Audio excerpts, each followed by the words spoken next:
Hillary Clinton making some headlines here, dispensing some news as to how she would handle this conflict, encouraging people inside of Russia, please, please kill Vladimir Putin. Here's what she had to say. The people closest to Putin, those who have to deal with him, those who he's keeping at the end of 40-foot tables while he issues bizarre orders, they're the ones who need to act. They need to act for the good of Russia. They need to stop him. It is dangerous, and it's dangerous to the future of Russia.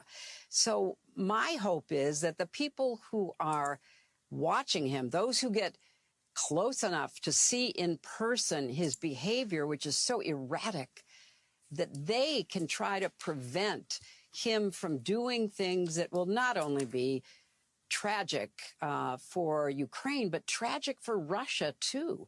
This should be stopped for Russia's sake. This is the thing that people apparently don't know history, which is there has never, or okay, let's say maybe one time Boris Yeltsin. In every other time, there has never been a Russian leader who was deposed and more of a peacenik person who has come into power. In fact, Khrushchev was literally taken out of the government because they saw him as capitulating to America during the Cuban Missile Crisis. Then, when you look even further, you know, the people who replaced him were hardliners, even though they knew that Khrushchev had pursued diplomacy. In fact, all indications that we have is that Putin has purged any real dissenters who believe in better relations with the West, who believe in diplomacy, who would likely end the war, and even if they are against the war, the infrastructure that remains inside the Putin regime is 100% geared towards Ukraine. I'm not saying that he isn't a cult of personality and he doesn't have total control, but if you look at the talk of Medvedev, for example, this person, the Russian president at the time, the fake president while Putin was prime minister or whatever, he was supposedly like, oh, he speaks English, like he's, you know, he wears nice suits, like he's a guy who we can get along with, he speaks our language. He's the one who's talking about dropping tactical nuclear weapons on Ukraine. He's the one who's like, we are now in total war with the United States. You can't even survive in the Putin regime. By many indications, the only controlled opposition inside of Russia are the people who want more war, not anybody less. All the people who want less are either in jail or they left Russia. It's over. And so when we consider, like, A, the practicality of what she's saying, but B, if you do not think that Putin and his people are not playing that stuff on loop over and over again, the former U.S. Secretary of State, one of the most identifiable politicians in the entire world, Hillary Clinton, you're crazy. You know, by some reporting, Ryan, Putin watches on loop that video of Gaddafi getting a rod shoved off his ass and getting killed in Benghazi. And he watches it as a reminder. He's like, this is what they will do to you. Now, I'm not saying that isn't crazy, because it definitely is. But, I mean, when you got to get inside the mind of a person like that whenever you're going to talk this way. And you know where else that's relevant? Have you seen that Hillary Clinton hot mic clip where she's talking about Gaddafi? Oh, of course, where this is famous. You guys can Google this one up.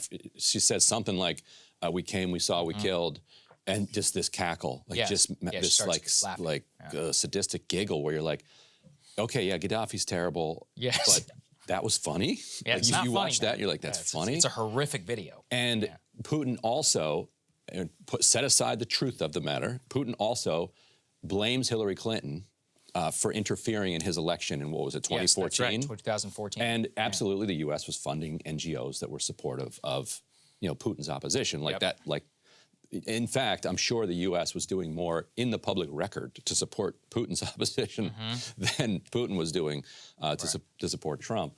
But that is a grudge that he has held to this day. Oh, for a so long time. So he knows, and then he tried to take her out, like in 2016. And I think, you know, the hack. People talk about the Facebook ads. The hack of like that's the move. Lucifer and all forget that. the Facebook ads. Yeah. So you've got her laughing about Gaddafi. You've got him watching Gaddafi on loop. Now you've got her on, not in a phone call or on a secure link, you know, the way that secretaries of state used to try to overthrow other governments, but on cable television saying, go take this guy out. It also goes to the problem that we have of getting to touch wood, as Millie said, which is that we have convinced ourselves that Putin is a complete lunatic and psychopath, and therefore you can't negotiate with a lunatic and a psychopath. Right. Therefore, all you can do is war. And that type of rhetoric doesn't get you any closer to a place where you can then sit down. Because then how do you tell the American people, oh, actually, we've made a deal? You can be a lunatic and a psychopath, and you can still, you can be irrational in many. I mean, invading Ukraine was very irrational. It definitely did not work out for him the way that he wanted to be. Doesn't mean you still can't negotiate. I actually think I've talked with some of the people who met with Kim Jong-un and with the North Koreans. The North Koreans are crazy. They're also very intelligent. And what they would say is that the negotiators are like, you guys got to give up your nukes. They're like, yeah, how'd that work out for Gaddafi? He gave up his nukes. They just say it over and over again. And then they're like, well, we're never going to do anything to you. They're like, that's what Saddam Hussein thought. You guys gave him weapons, you gave him signed a deal with him, and then he was killed. He's like, we're never giving these up. You know why? Because it's the only guarantee that you won't do what you've done in the last 25 years. You tell me.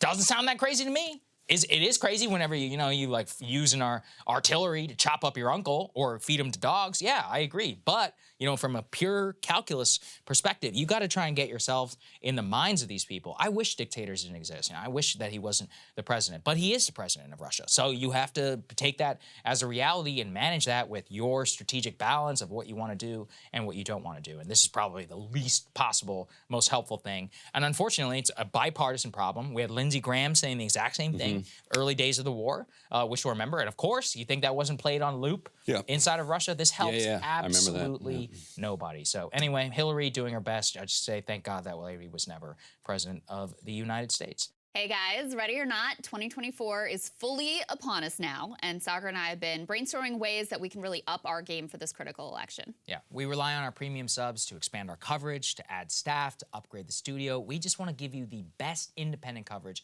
of this election, which is possible. So if you can help us out, become a premium subscriber today, breakingpoints.com, or the link is down here in the description video. It really means the world to us, and if you like what we're all about, this is the best possible way to keep us 100% independent, working only for you.